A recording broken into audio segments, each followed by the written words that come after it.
Elon, Jeff, they got $1 billion contacts. SpaceX, you look at Tesla. If Elon was to start another business, it would be $1 billion business. It would not be a $100,000 business because the context that he has. He doesn't know how to do anything less. The 7 most dangerous words in the English language because it restricts your context. Number 1, I know that. The minute you say, I know that, what does that mean? Your cup is full. Well, how do you know when you know something? If you don't live it, you don't know it. You've heard of it, you've seen it, you've talked about it, but you don't know it. Like we all know what it takes to lose weight. It's called eat less and move more. We know that. Well, how come then not everybody has the ideal weight and everybody got 6-pack and everything else? We know that. Just like in business, we know what we need to do. Doesn't mean we'll do them though. We don't do them because your context doesn't allow you to do it. You know what to do, so what? It doesn't mean anything.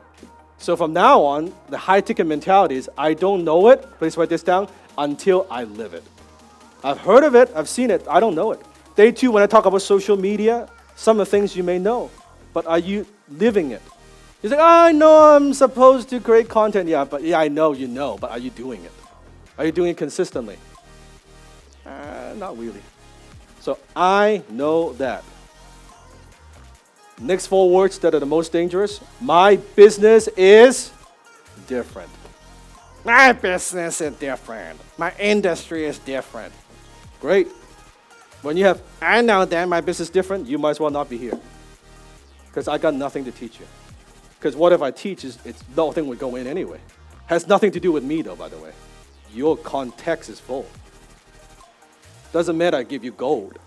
Nothing would go in. Are you with me? My business is different. The minute you say my business is different, it shuts down your creativity. You are not thinking. Think about the drive-thru. Drive-thru has been around a long time, right? From the fast food industry. Someone comes along and say, hey, you know what? Maybe I can just walk by and not, why don't we combine that with a bank? People don't want to line up and go to the bank and park and all that. Why don't we have drive-thru with the bank and ATM machine? So people can get the money and do the deposit without even stopping and parking. What an idea. Got that from fast food. Whoever came up with that didn't say, oh, but I'm in banking. My business is different. Right? That doesn't serve anybody. From now on, ask yourself these questions. How can I apply this in my business? Don't say, oh, my business is different. No, how can I apply this in my business? You empty your cup. Okay, my business is different. Nothing goes in. Empty my cup. How can I apply this in my business? Well, maybe I can do this. Maybe I can do this. Maybe I can take something from there. Maybe I can modify. Now you see? Now you're thinking. Now you're thinking about the possibility instead of limitations. Because the minute you say my business is different, nothing happens. When you say how, I can do this. I can do this. I can do this. Maybe I try that. I can do this. I can do this. That's when breakthrough happens. That's how you get that quantum growth in business. You don't get the quantum growth by doing the same as everybody else. You get a quantum growth by doing things that people don't do in your industry. Are you with me? Yes? Yeah.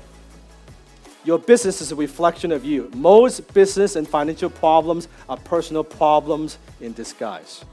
People have financial problems because they have spending problems. They have spending problems because they have a void within them they need to spend to get some sort of satisfaction so that they feel good. They need their adrenaline rush. So there's some deeper issue. This is why they need to spend in order to feel better. Same thing with business.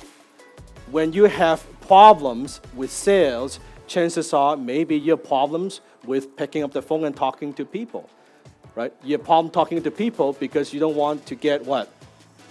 Rejected. You don't want to get rejected because it hurts your self-esteem.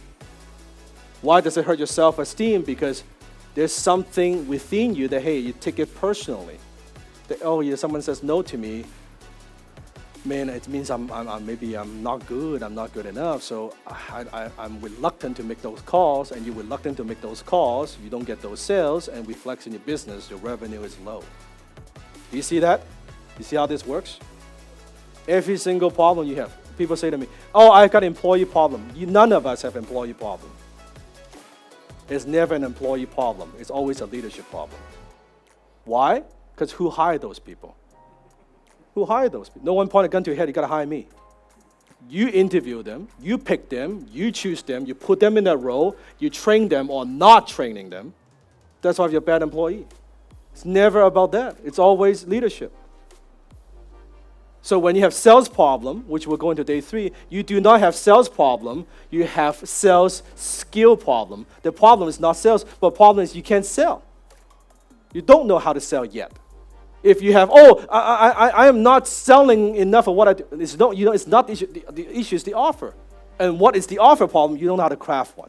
That's the issue. When you look at this, it's okay when you understand the problem and then you've got a context that prevents you from seeing, then how are we going to grow?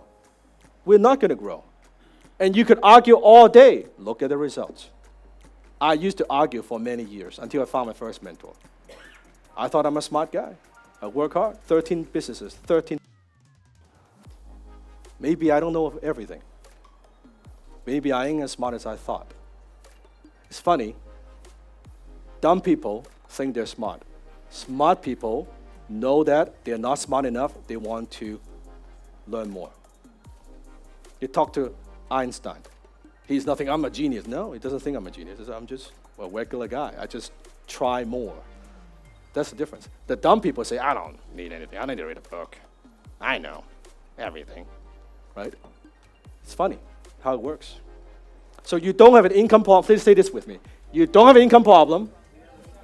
You have a, what kind of problem? Skill. You have a skill problem. You do not have an income problem. Because whatever you're doing to generate income, I can go down and say, you don't have this skill yet. I'm not making enough sales. You don't have closing skill.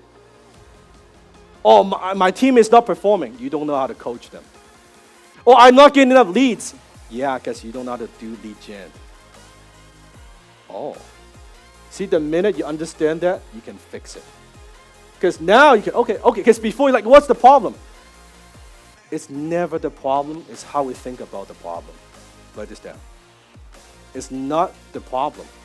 Because if you think the problem is this, you spend all your energy on this, that's not the problem. So we spend all our energy and effort fixing something that's not what it is.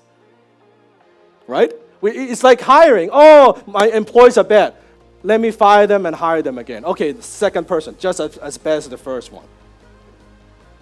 Oh man, doesn't work. Let me fire that person and bring that third person. Still doesn't work. Well, if you hire and fire and hire and fire and hire and fire 3 times, and they still are not good, let's check the mirror. Maybe there's something that you haven't learned on how to hire yet. And until you learn how to hire, this keeps coming back. All the business problems that you have, and you have different business problems, do you notice one thing? It's the same again and again and again. You do not have 20 problems. You have the handful. That's again and again and again. It's the same problems. Why? Because you have not developed the capabilities to solve that problem yet. That's why it keeps coming back. And for some business owner, they think, oh, let me get into a different business. That will solve my problem. The problem with that is you start a new business, it comes with you. You go along with it.